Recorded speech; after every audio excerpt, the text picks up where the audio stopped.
بغيت نقول واحد رسالة لسيدي صاحب الجلالة الملك محمد السادس. مولاي صاحب الجلالة الملك محمد السادس ملك المغرب، حفظكم الله وسدد خطاكم. بعد تقديمي لفروض الطاعة والولاء مشفوعة بأسمى عبارات الولاء والإخلاص الرائعين والدعوات الصالحات لحضرة مولانا وسيدنا جلالة الملك محمد السادس، نصرك الله وحفظك بما حفظ به الذكر الحكيم، وأقر عينك بولي عهدك المولى الحسن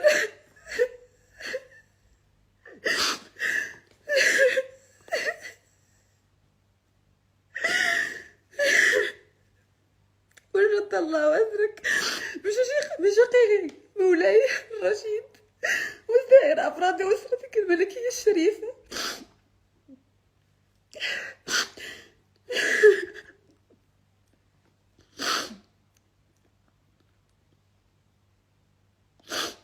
أنا دنيا بطمة رعية من رعاياك الأوفياء،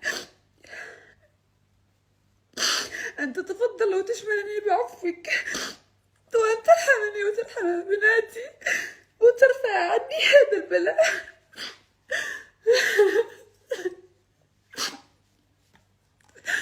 أنا عزيز بالحق عيد حكرة وبناتي عياو بغى نربيهم بسلام. عيد من الناس تعداو عليا